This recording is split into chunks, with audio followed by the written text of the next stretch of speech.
lihat hatiku, apakah ku sungguh mengasihimu, Yesus. Kau yang Maha Tahu dan menilai hidupku, tak ada yang tersembunyi bagimu. Telah kulihat kebaikanmu yang tak pernah habis di hidupku. Ku berjuang sampai akhirnya kau dapati aku tetap setia. Selidiki aku, lihat hatiku, apakah ku sungguh mengasihimu, Yesus. Kau yang Maha Tahu dan menilai hidupku, tak ada yang tersembunyi bagimu. Telah kulihat kebaikanmu yang tak pernah habis di hidupku. Ku berjuang sampai akhirnya kau dapati aku tetap setia. Telah kulihat kebaikanmu yang tak pernah habis di hidupku. Ku berjuang sampai akhirnya kau dapati aku tetap setia. Terima kasih Tuhan, haleluya. Terima kasih Yesus. Ku bersyukur punya Allah seperti Engkau, yang selalu setia bersamaku. Berterima kasih Tuhan karena kasih-Mu,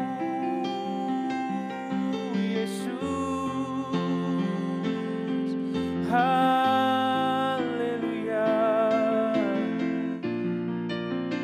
haleluya.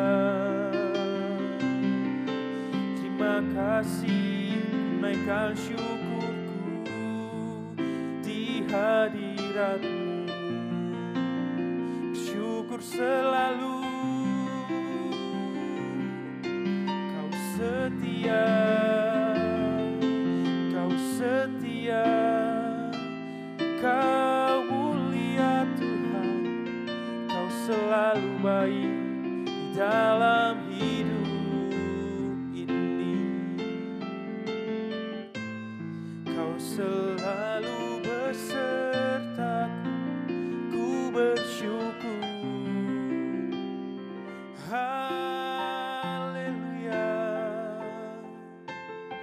Terima kasih buat segala kebaikan-Mu Tuhan. Sebab Kau yang layak terima pujian kami. Sebab Kau yang layak terima sembah kami. Kau diagungkan, Kau ditinggikan, nama-Mu dahsyat dan ajaib.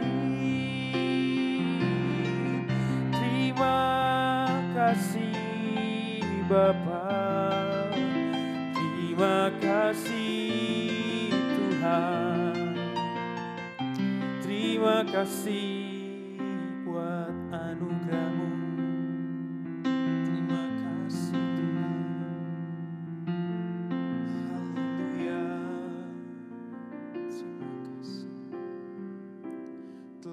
kulihat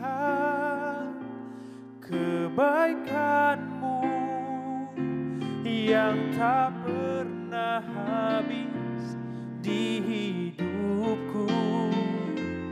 Ku berjuang sampai akhirnya Kau dapati aku tetap setia. Telah kulihat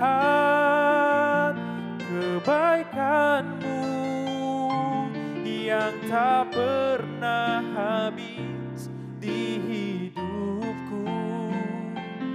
Ku berjuang sampai akhirnya Kau dapati aku tetap setia. Kau dapati aku tetap setia. Kau dapati aku tetap setia.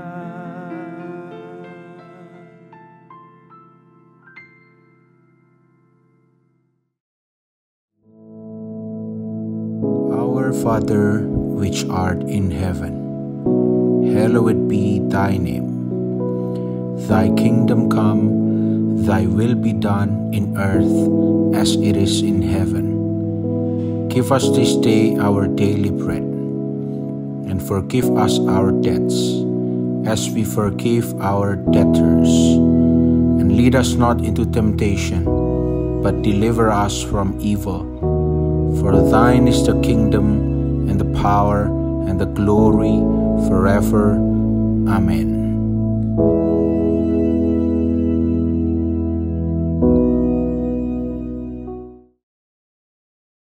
Haleluya, puji nama Tuhan, saudara sekalian. Mari pagi hari ini kita akan lihat bersama-sama bagaimana nasihat firman Tuhan dalam kehidupan kita ini supaya betul-betul kita bisa dipimpin oleh Roh Kudus. Itulah fullness of the Spirit tersebut. Penuh dengan Roh Kudus itu berarti dikendalikan sepenuhnya oleh Roh Kudus. Nah, di dalam Amsal pasal yang keempat ayat 23 dikatakan di sana, jagalah hatimu dengan segala kewaspadaan, karena dari situlah terpancar kehidupan. Nah, sebuah ayat yang singkat saja. Di dalam bahasa aslinya dikatakan, Mikol mismar netzor libecha.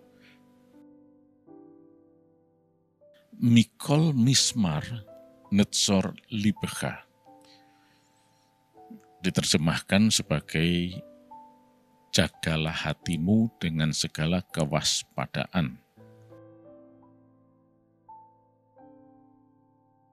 Mismar dari akar kata syamar itu to keep, dengan hati-hati, seperti itu. Netzor libecha, jadi hati kita itu harus hati-hati betul, diwaspadai, dengan seksama, teliti. Jangan sampai keluar dari. Nah, netzor ini juga mempunyai gambaran seperti kurungan, kira-kira seperti itu, atau kerangkeng. Jadi seperti kalau kita punya hewan peliharaan mungkin, supaya jangan hilang, mungkin itu burung yang mahal harganya, maka dibuatkan suatu tempat supaya dia tidak terbang hilang, yaitu sangkar semacam itu. Jadi maknanya adalah supaya hati kita ini betul-betul dijaga baik-baik, diwaspadai. Jangan sampai seperti burung tadi lepas kendali, hilang. Harus tetap terkendali. Kalau kita punya burung peliharaan dan itu suaranya bagus misalnya, apalagi harganya juga istimewa, nah pastilah kita akan jaga baik-baik. Diberi makan, dipelihara, dipastikan burungnya tetap sehat, sehingga bisa terlihat keindahannya, bulu-bulunya, kemudian suaranya, nyaring. Inilah yang dimaksudkan dengan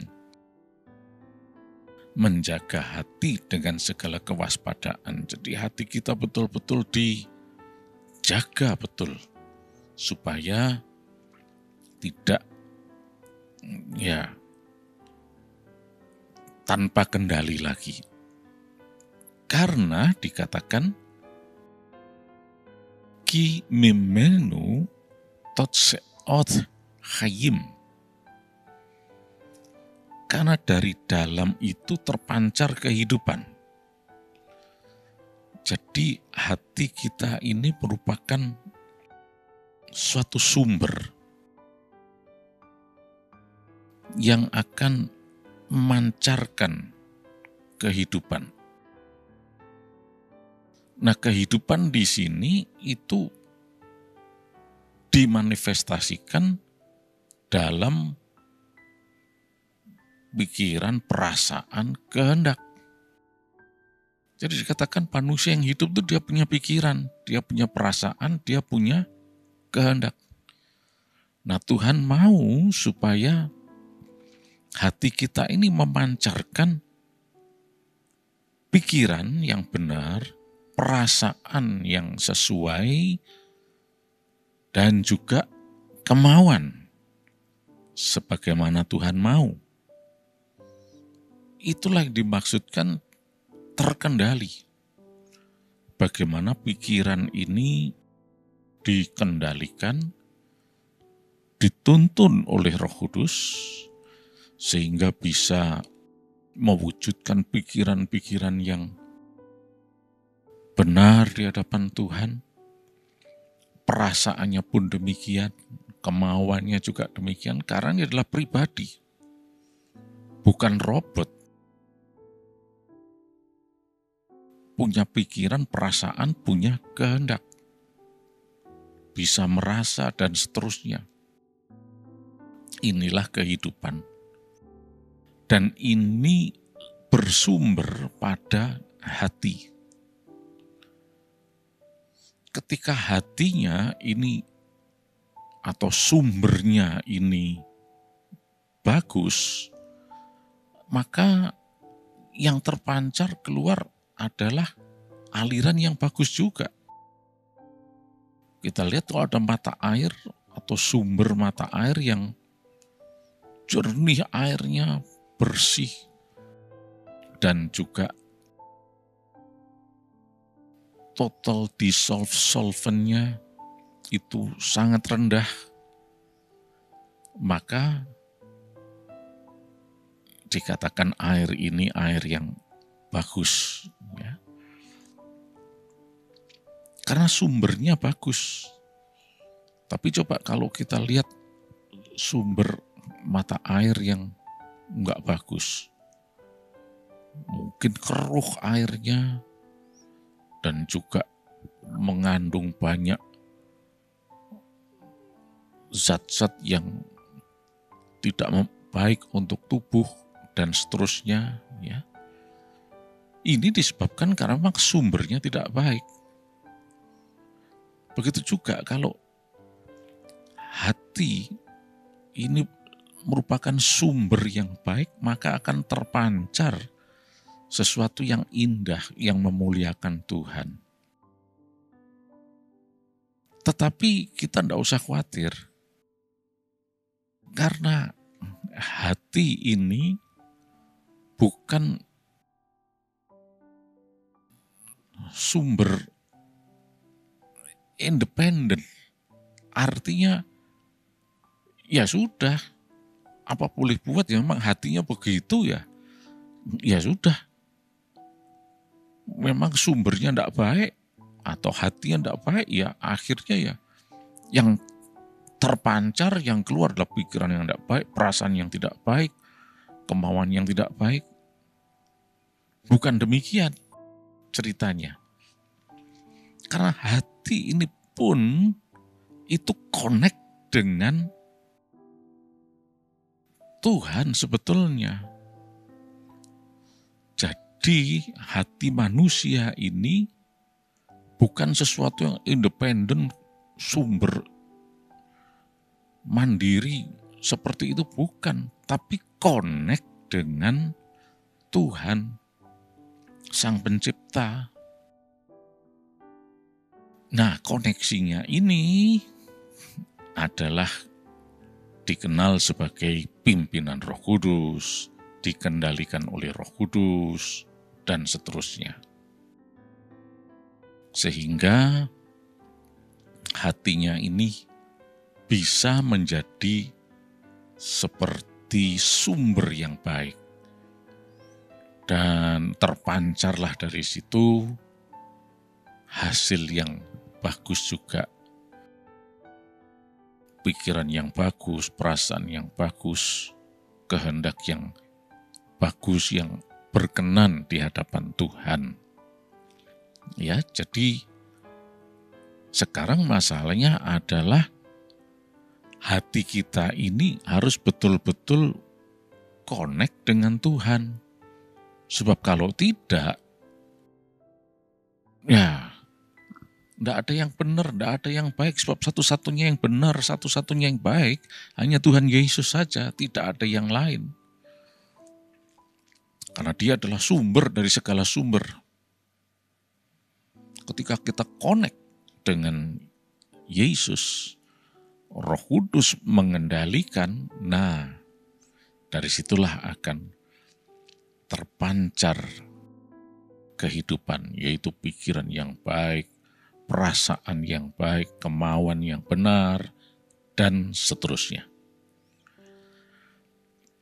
Nah, itulah sebabnya Tuhan itu tahu persis kondisi manusia, khususnya hati manusia.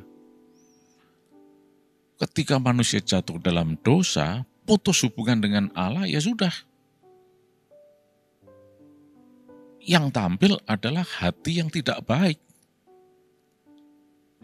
Dan ini sebagai suatu sumber yang tidak baik, dan hasilnya tidak baik semuanya. Tapi ketika ini connect dengan Tuhan Yesus, ketika kita percaya Yesus, dan kemudian Roh Kudus tinggal dalam kehidupan kita, tinggal di dalam hati kita, maka semuanya berubah. Coba kita cek di dalam Yeskiel ya, pasal yang ke-36, ayat yang ke-26. Tuhan katakan begini, kamu akan kuberikan hati yang baru dan roh yang baru dalam batinmu. Dan aku akan menjauhkan dari tubuhmu hati yang keras dan kuberikan kepadamu hati yang taat. Ayat 27, rohku akan kuberikan diam di dalam batinmu dan aku akan membuat kamu hidup menurut segala ketetapanku dan tetap berpegang pada peraturan-peraturanku dan melakukannya. Nah, sampai di sini pembacaan kita. Tuhan mengatakan bagaimana Dia akan memberikan sumber kehidupan tadi, yaitu hati yang baru, diperbarui. Ketika kita connect dengan Tuhan Yesus, itu yang disebut sebagai lahir baru. Itulah sebabnya selalu istilah baru dipakai di sini. Nanti di dalam 2 Korintus 5 ayat yang ke-17 dikatakan, jadi siapa yang ada di dalam Kristus, dia adalah ciptaan keadaan yang baru. Yang lama sudah berlalu dan yang baru sudah datang. Nah, Tuhan yang membarui, memberikan hati yang baru. Supaya apa? Karena hati ini tadi adalah sumber yang memancarkan kehidupan, memancarkan pikiran, perasaan, dan kehendak. Supaya pikirannya baru, perasaannya baru, kehendaknya baru, sesuai dengan rencana Allah, sesuai dengan kehendak Tuhan. Nah, inilah kehidupan yang dipimpin Roh Kudus, fullness of the Spirit tersebut. Dan mari saat ini kita mau merendahkan diri di hadapan Tuhan dengan mengatakan, silakan Roh Kudus, kuasai hidupku. Itulah fullness of the Spirit. Maka dengan demikian, maka saudara akan melihat suatu kehidupan bagaikan sumber mata air yang bagus. Dan kemudian dari dalam hati itu akan memancar kehidupan. Bukan kematian juga, ya. Suatu kehidupan yang indah. Nah, sebab kenapa demikian? Karena sebetulnya hati manusia itu tidak gampang.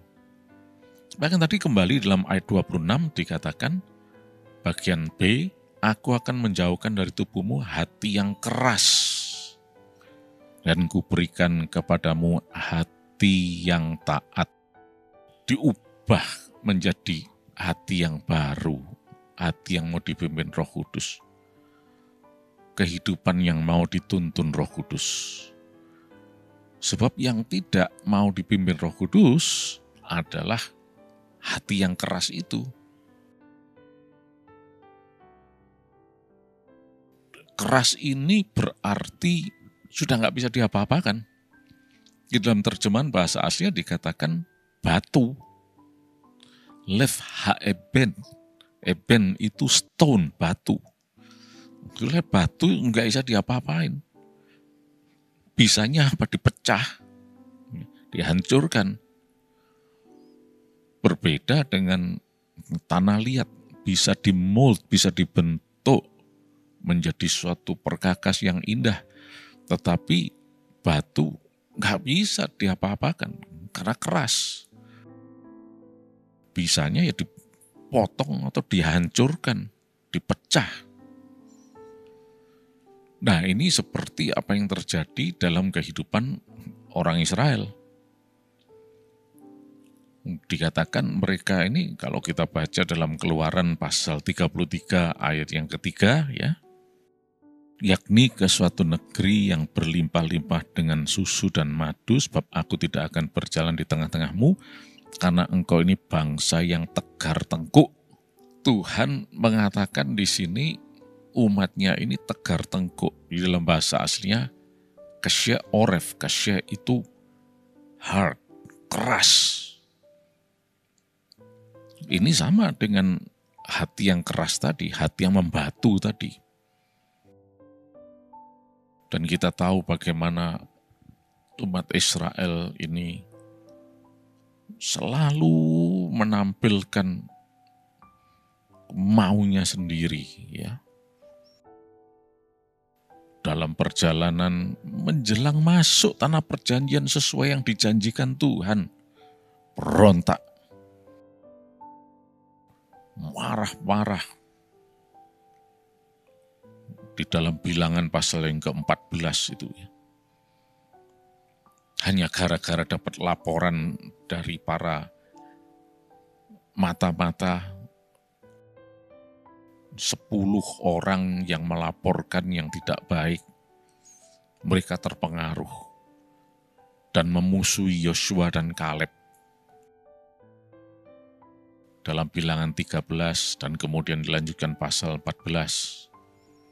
Dan akhirnya Tuhan harus menghukum mereka karena kekerasan hatinya itu. Sayang sekali.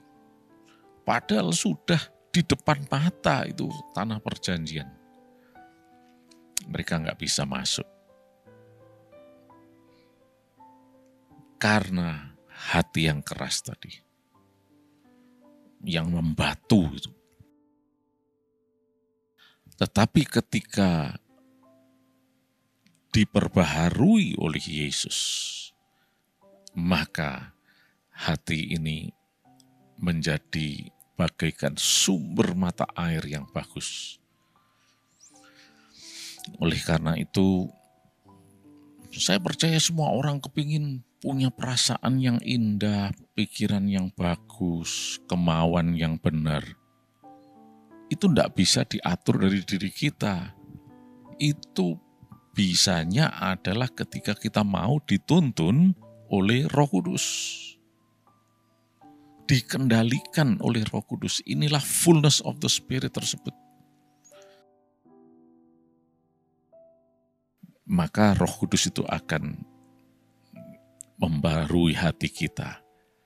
Dan kemudian dari hati ini akan terpancar satu kehidupan yang indah, yang memuliakan nama Yesus. Ada orang mengatakan, hatinya jelek itu, hatinya jahat dan seterusnya. Ya karena tidak ada Roh Kudus. Kita memang bukan orang baik, kita manusia yang berdosa. Tapi hanya oleh Yesus kita diperbarui dan connect dengan Dia. Roh Kudus kemudian berkarya, mengendalikan, memimpin hidup kita. Nah, maka akan memancarkan pikiran yang baik, perasaan yang baik, dan kehendak yang berkenan di hadapan Tuhan. Ya. Puji nama Tuhan. Terima kasih Yesus, Engkau Allah yang baik untuk kami. Tuntun kami Roh Kudus, kuasai kami, agar pikiran, perasaan, kemauan kami selalu selaras dengan kehendak-Mu Tuhan. Sepanjang hari ini kami sehat, kami diberkati berkelimpahan Tuhan. Berhasil dan beruntung dalam nama Yesus Kristus. Haleluya. Amin.